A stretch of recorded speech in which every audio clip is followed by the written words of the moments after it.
So let me get started. Thank you all for coming out. I'm going to spend some time today talking about China and how I think you know it's the largest game market, but it's also the toughest regulatory market. And I'm co-founder, as Lena said, of Yodo1 Games. We were founded 9 years ago, and we've published many games, not only in China, hit games, but also around the world. So we're uniquely qualified to discuss this particular topic because we've lived through it. We live through it every day of our lives in our business. So um, today I'm going to talk about a few things. First, in July this year, a big thing happened with Apple and their App Store, and we're going to talk about that and how thousands, tens of thousands of games got delisted and why that happened. Then we're going to talk about the ISBN, or the licensing process for games in China. And we're going to talk about the unique real name verification and anti-addiction policies that are mainly to protect children that are unique, again, to the Chinese market. We're also going to talk about tax policies for your revenue that's generated in China. And at the end, I'll give you some specific recommendations and be happy to answer all of your questions. So, for many, many years, the Apple ecosystem was kind of granted a pass, while all games have required a license, especially on the Android side, if they are uh, not free games or if they have in app purchases inside them. So, if money is exchanged in the game, then they've always needed a license or an ISBN. I'm just going to call it ISBN because that's what we use in the industry. Um, and the Apple ecosystem was kind of given a pass for a long time. So it was very easy to enter the Chinese market because it was, even though there was a legal requirement to have games licensed with an ISBN, it wasn't enforced. But that changed on July 1st of this year. And so since then, the games have been delisted very rapidly, and over 70,000 games have been delisted from the China Apple App Store, and it continues today. Every day, more are delisted as they're found out, and it's been a big um, it's had a big impact on the industry because a lot of people were making significant revenue in the marketplace with a game that was not licensed and found that revenue disappear overnight. And the ISBN process has been developing. It started around 2014, and it's been getting tougher and tougher every year. Um, and the Chinese government, just like they regulate the film industry or the print publishing industry, they've come to the realization that the game industry is quite large, extremely large, and they need to regulate it. And so they do.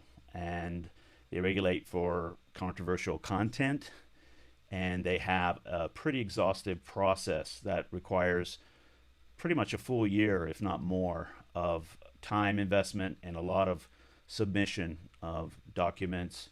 You really have to go through almost screen by screen of your gameplay, what's going on there, what's the history behind the game, if there's anything, if there's any references to historical figures or wars, if there's recently they actually even disallowed blood in the red blood, so you can have green blood but you can't have red blood. So it's a moving target, and it is very difficult for someone who, unlike us, who's not based in China, to really keep up with the changing regulatory environment. Um, and they do require a Chinese company. So either yourselves as a foreign, a non-Chinese game company, you need to either create a Chinese company or you need to partner with one who can help you go through that process and will be legally responsible for the game. So if anything happens in the game that causes issues, the party on the ground, the legal entity on the ground, will be responsible for that. Um, and there's, and I'll get to this in a little bit, but there's a complete system for real name verification and a method for controlling the time that children play the game and the money spent in the game has to be added to the system, and it's unique to China. Doesn't exist anywhere.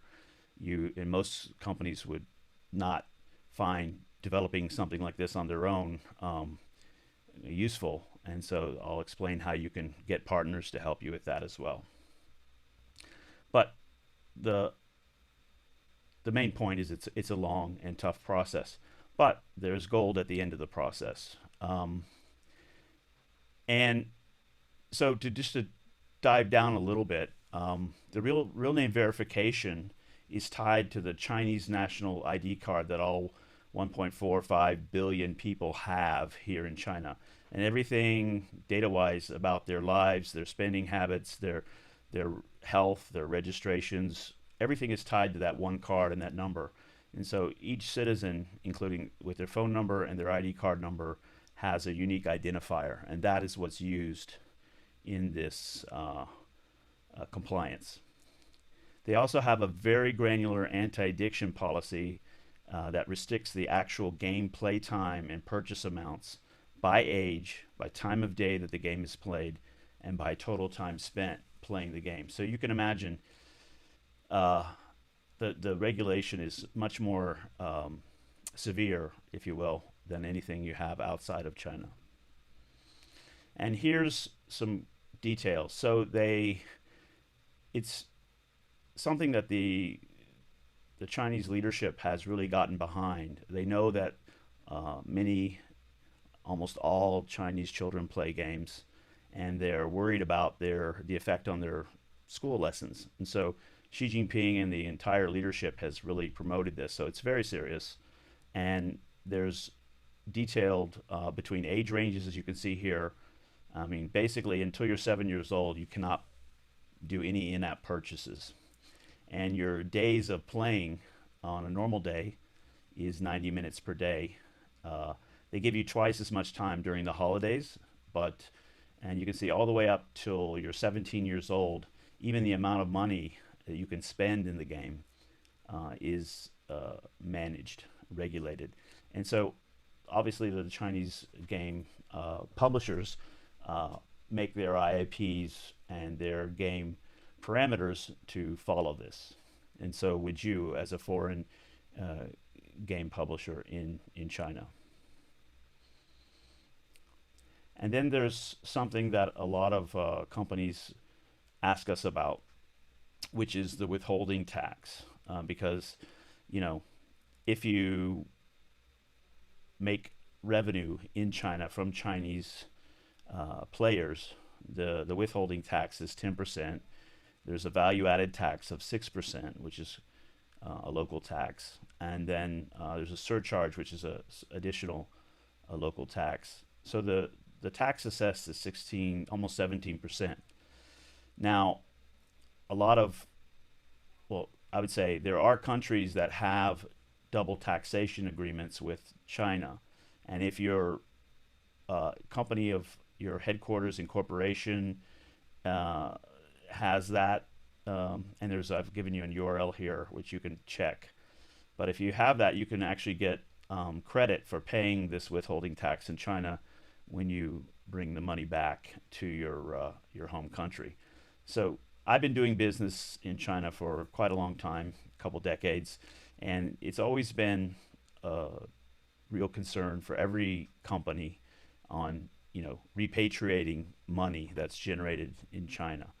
And so we also, with the companies that we work with, spend a lot of time helping them get optimized for taxes, which entities pay the money out, which entities receive the money, because 17% is a big chunk. And if you can't get that down to, if you 6-7%, then it does impact a lot. But at the end of the day, the reality is it's a very large market, and so you cannot afford not to be in China. So it's also very daunting for you to try to do it all yourself if you don't have an office on the ground and an operating history in China. So the main thing that most companies do is to find a reputable partner to help them through these regulatory and tax issues. And so that's pretty much what I wanted to talk about today. Now, everything I spoke about has a lot of detail behind it, and I just wanted to make sure that we left a lot of time for Q&A. But so I was wondering if anyone had any questions about any of the topics that we covered today. What we're seeing now, the big trend is that there's a lot of industry-led self-regulation in the sense that, for example, um, people who publish games here are creating splash screens that say, hey, hello, thanks for downloading the game. If you're this, age, you need to be aware of the fact that you cannot um, play, and they remind them of the rules. So there's a lot of um, kind of proactiveness from some of the larger players in the industry, and so we follow that, and we tend to advise our clients and do with our own software or our own games, uh, follow those trends, and so there's a lot more self-regulation, and I think up until now it's been mostly government strong-handed regulation, and I think the industry is starting to say, this is a lot of regulation, and we need to start being more proactive. And there is a association that has been formed to start kind of taking more of the regulation and some of the safeguards upon the industry versus leaving it all to government in ministries that may or may not be as kind of familiar with the industry itself. The other thing that I think is interesting to mention is that right now there's, you know, uh, if you look at 2018, this all kind of started happening in 2019. So in 2018, there were many thousands of games approved, and quite a few of them were foreign games as well. And then we had most of 2019 where this regulation was kind of being formulated, and we went 9 months without any new games being approved. And now you have a lot of games being approved, but it's still 1/8 or so of the number of games that were being approved in 2017. So there's fewer games being approved, and there's roughly about 10% that are foreign games. So there's kind of a loosely regulated kind of slot of, for every 9 local Chinese games, one foreign game gets approved. So what we tend to watch for, and we tend to advise our partners and clients, is try to bring the more unique games to China. Don't bring something that's maybe already in the market, or there's a fairly similar game there. So those are the things we tend to look for right now: the self-regulation by the industry and the type of game. We've gotten pretty good at predicting which kind of games, based on the gameplay and the style of the game, will get through the process. It's like reading the tea leaves, but it's very important because the amount of time is, with over a year involved. If you get rejected, that's a lot of time and money down the tubes. There was a lot of backlash because you can imagine in 2019, with uh, 9 months with no new games, the industry was quite frustrated with the government and and so I'm seeing more and more games being approved, and I see, as the Apple issue has been kind of resolved, I would imagine that um, I do think with time it'll get easier to know which games can get through the process. The speed of time may increase. It seems to be the trend, but that may just be wishful thinking. I can't imagine it getting much more difficult than it is right now.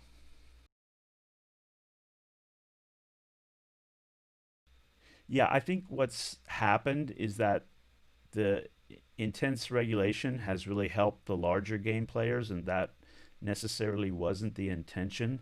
So you have more activities around the Game Developers Association, would be the English translation of the the group, and there's a lot of efforts to foster more independent games. Um, and so that's happening, but I do not see anything where the government's trying to, jumpstart the industry or pump money into it. They feel that it's quite a big industry and still quite healthy and growing. So I don't see that actually happening. And if there aren't any more questions, I do have a few suggestions if you're thinking about entering the market, because there are some unique ways that we advise our partners and clients on about ways where you can make some money and have a viable revenue stream before you get the ISBN. So there, you may be aware of these programs called, obviously, TikTok. The Chinese version of that's called Douyin, and then there's WeChat, and they support mini programs. And the game industry, the mini, obviously it's very casual because the games have a very small footprint, but it's become a very strong advertising driven game ecosystem. And we have published all of our games in this format. And we found that not only does it generate revenue, ad revenue, and our typical turnaround, take the code base from one of our hyper casual games and turn it to a WeChat mini game or so forth. That's usually around a month, and it starts generating revenue. It also generates downloads for the app, the app version of the game. So you can imagine you're on the subway, you're playing this really light, cool version that your friends sent to you, because you can send them around inside a chat, right? And then you get your friend shared you this new cool game they're playing, and then you start playing it, you like it, you want more, you click and download the full app and start playing. So we tend to, and those, by the way, are not regulated in the same way because they don't have IAPs. IAPs are not supported in that platform.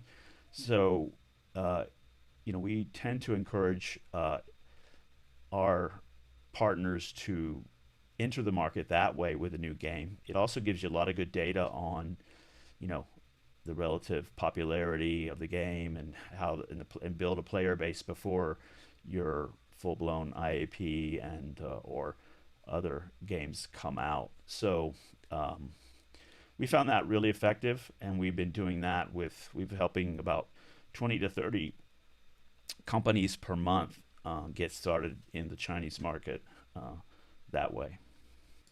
Thanks, everybody.